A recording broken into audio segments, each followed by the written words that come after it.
السلام علیکم ورحمۃ اللہ وبرکاتہ۔ عام طور پر یہ سوال کیا جاتا ہے کہ بھئی مولانا بڑی بے روزگاری بڑھ گئی ہے، جس کام کو ہاتھ لگاتے ہیں بے برکتی ہوتی ہے، کوئی سمجھ نہیں آتی، کیا کریں؟ تو اس کا جواب سمجھنے سے پہلے اس بات کو ذہن میں رکھ لیجئے، اللہ جل جلالہ نے وعدہ کیا ہے وَمَا مِن دَابَّةٍ فِي الْأَرْضِ إِلَّا عَلَى اللَّهِ رِزْقُهَا کہ زمین کے اوپر کوئی بھی ایسا جاندار نہیں ہے جس کا رزق اللہ نے اپنے ذمہ نہ لیا ہو، لیکن اللہ نے اپنے ذمہ لیا ہے، لیکن اس کے لیے کچھ اسباب بھی ہیں۔ فرمایا وَمَن يَتَّقِ اللَّهَ يَجْعَل لَّهُ مَخْرَجًا کہ جو اللہ سے ڈر کر گناہوں کو چھوڑ دیتا ہے، اللہ اس کے لیے راہیں بناتے ہیں۔ وَيَرْزُقْهُ مِنْ حَيْثُ لَا يَحْتَسِبُ اور اللہ اس کو وہاں سے رزق دیتے ہیں جہاں اس کا وہم و گمان بھی نہیں ہوتا، ایسی ایسی جگہوں سے۔ اس کی مثال بالکل واضح سے ہے، ایک صحابی کے بارے میں آتا ہے، وہ اپنی قضائے حاجت کے لیے گئے۔ اب قضائے حاجت کے لیے گئے ہیں، اب چوہا جو ہے وہ اپنی بل سے اشرفیاں نکال کے اس کے پاس رکھ لے، 1 لائی 2 لائی 3 لائی، بعض روایت کے اندر آتا ہے 14، بعد میں آتا ہے 12۔ بہرحال وہ چوہے کی فطرت یہ ہے کہ وہ باہر سے چیز اندر لے کے جاتا ہے، لیکن وہ صحابی کے پاس، وہ قضائے حاجت کے لیے گئے ہیں، ان کے پاس آ کے اشرفیاں رکھ لیں۔ لیکن صحابہ کی یہ صفت بہت اچھی تھی، وہ جا کے نبی صلی اللہ علیہ وسلم کو جا کے بتلایا تو آپ صلی اللہ علیہ وسلم کہ اللہ نے تمہیں رزق دیا۔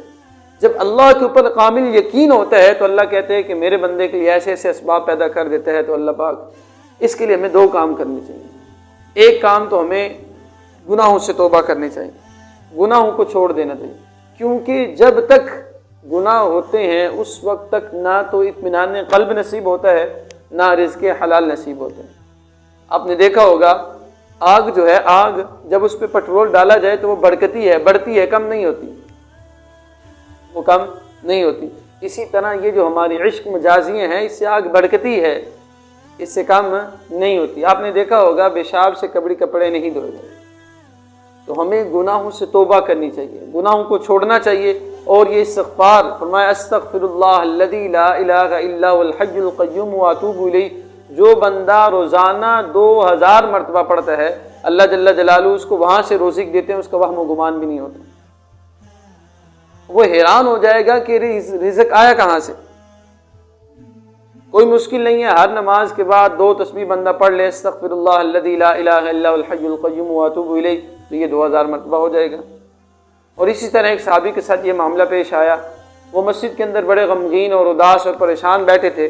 رسول اللہ صلی اللہ علیہ وسلم نے ارشاد فرمایا، اے میرے پیارے صحابی، کیا بات ہے، بڑے پریشان ہو، بڑے غمگین ہو، کیا معاملہ پیش آیا؟ اس نے عرض کی، یا رسول اللہ، میرے پر بہت قرضہ ہے، اور میرے پاس رزق کا ایسا کوئی معاش بھی نہیں ہے، کہ جس وسائل بھی نہیں ہے کہ جس کے ذریعے میں کما کر کیا کروں، میں وہ قرضہ ادا کر سکوں۔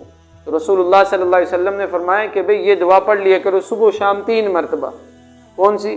اللہم انی اعوذ بک من العجز والکسل واعوذ بک من الہم والحزن واعوذ بک من الجبن والبخل واعوذ بک من غلبۃ الدین وقہر الرجال۔ فرمایا صبح 3 مرتبہ اور شام 3 مرتبہ۔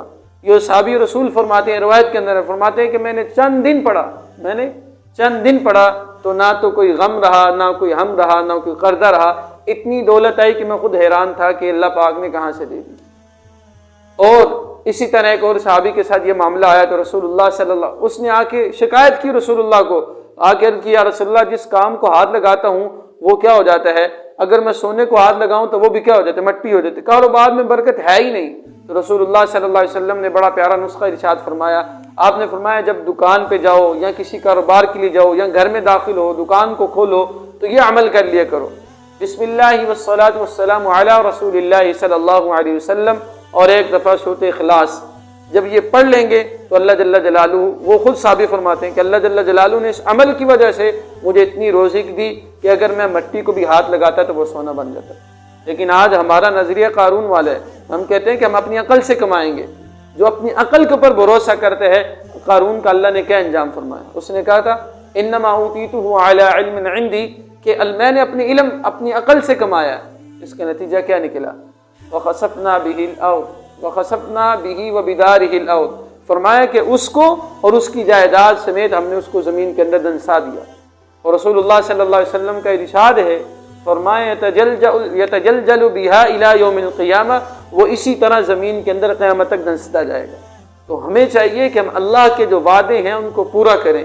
جب اللہ کے وعدوں کو پورا کریں گے تو اللہ جل جلالہ ہمیں رزق بھی عطا کریں گے اور برکت والا رزق بھی عطا کریں گے۔ تو دو کام ہم نے کرنے ہیں، ایک کام تو یہ ہے کہ ہم اپنے گناہوں سے توبہ کریں، اور دوسرا یہ کام کہ ہم صبح و شام یہ دعا کا بھی اہتمام کریں اور کثرت سے استغفار کا بھی اہتمام کریں۔ اللہ جل جلالہ سے دعا ہے کہ اللہ جل جلالہ ہمیں رزق حلال نصیب فرمائے۔ وآخر دعوانا ان الحمد للہ رب العالمین۔